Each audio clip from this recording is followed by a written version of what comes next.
Friends, welcome to Deepthi job update channel. Friends, NTPC SAIL power company limited power company నుంచి అంటే విద్యుత్ శాఖ నుంచి అయితే జాబ్స్ అయితే వచ్చాయి. అసిస్టెంట్ ఆఫీసర్ అని చెప్పేసి అయితే జాబ్స్ అయితే ఉన్నాయి. సో వాటి యొక్క డీటెయిల్స్ అయితే ఈ వీడియోలో చూసేద్దాము. సో ఇక్కడ చూడండి, అడ్వర్టైజ్మెంట్ అఫీషియల్గా అయితే ఉంది. Joint venture of NTPC sale అని అయితే ఇచ్చారు. ఇది సేల్ పవర్ కంపెనీ లిమిటెడ్ అని కూడా ఉంది ఫ్రెండ్స్. సో దీంట్లో పొజిషన్స్ అయితే ఉన్నాయి. Assistant officer position, assistant officer safety position అయితే ఉంది. దీనికి గ్రాడ్యుయేట్ ఇంజనీరింగ్ డిగ్రీ చేసి అయితే ఉండాలి. సో ఎన్విరాన్మెంటల్ మేనేజ్మెంట్కి అలాగే మీకు 60% మార్క్స్తో ఉండి PG degree, PG diploma, MSc, MTech, environmental engineering ఎవరు చేసినా ఎలిజిబుల్ ఫ్రెండ్స్. అసిస్టెంట్ ఆఫీసర్కి అయితే వచ్చేసి mechanical, electrical, electronic, civil, production, chemical, construction, instrumentation ఇవి చేసి అయితే ఉండాలి. దీనికి ఏజ్ లిమిట్ 30 years అయితే ఉంది. దీనికి 45 years అయితే ఉంది. వేకెన్సీస్ 3 అయితే ఉన్నాయి. దీనికి వేకెన్సీస్ 2 వేకెన్సీస్ అయితే ఉన్నాయి. సో ఇంట్రెస్ట్ ఉన్న వాళ్ళు తప్పకుండా అప్లై అయితే చేసుకోండి. అండ్ ఫ్రెండ్స్, ఇది చూడండి, అఫీషియల్ వెబ్సైట్ నుంచే వచ్చింది. ఎన్టీపీసీఎల్ నుంచి అయితే వచ్చింది.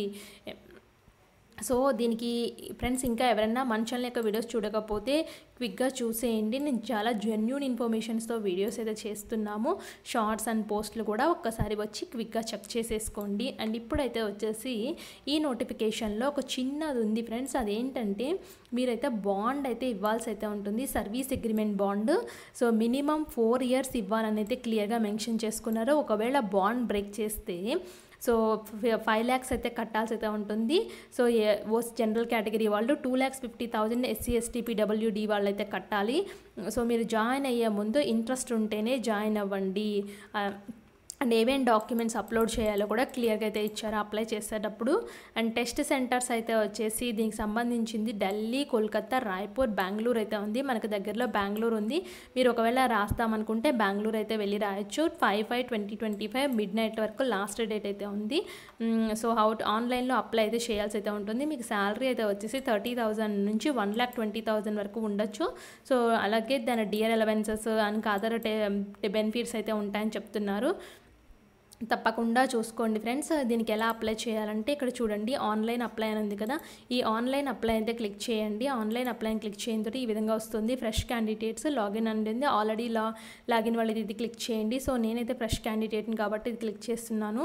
మీకు detail advertisement, download annexures, school schedule of examination, clarifications అన్నీ ఇక్కడ నుంచి డౌన్లోడ్ చేసుకోవచ్చు. ఇదే లింక్ నేను డిస్క్రిప్షన్లో అయితే ఇస్తాను. సో ఇక్కడ ఫ్రెష్ క్యాండిడేట్స్కి అయితే హియర్ అయితే క్లిక్ చేసుకోమంది. Name of the candidate, reenter date of birth, email ID, reenter email ID, password, mobile number ఇచ్చేసి ఇక్కడ ఇచ్చిన ఎస్ఆర్ నో ఆర్ యూ అన్ని గైడ్లైన్స్ చదివారని అయితే అడుగుతుంది. నేను ఎస్ అని పెట్టి సబ్మిట్ చేసేస్తే మీ రిజిస్ట్రేషన్ అయితే అయిపోతుంది. వన్స్ రిజిస్ట్రేషన్ కంప్లీట్ అయిన తర్వాత ఏం చేస్తారంటే లాగిన్ అయితే వస్తుంది. సో లాగిన్లో email ID, mobile number, post applied for ఏ పోస్ట్కి అప్లై చేస్తున్నారు దాని యొక్క పాస్వర్డ్ ఇచ్చి సబ్మిట్ చేస్తే అప్లికేషన్ ఫామ్ అయితే ఓపెన్ అవుతుంది. సో ఈ విధంగా అప్లై అయితే చేయాల్సి అయితే ఉంటుంది ఫ్రెండ్స్. ఈ ఎన్పీసీఎల్ జాబ్స్కి ఎవరైతే డీటెయిల్గా చేయండి ఒక అప్లికేషన్ ఫామ్ అని కామెంట్ బాక్స్లో కామెంట్ చేస్తారో వాళ్ళ కోసం తప్పకుండా వీడియో అయితే చేస్తాను. అండ్ ఇలాంటి మరిన్ని అప్డేట్స్ కోసం మన ఛానల్ని సబ్స్క్రైబ్ చేసేయండి. Thanks for watching.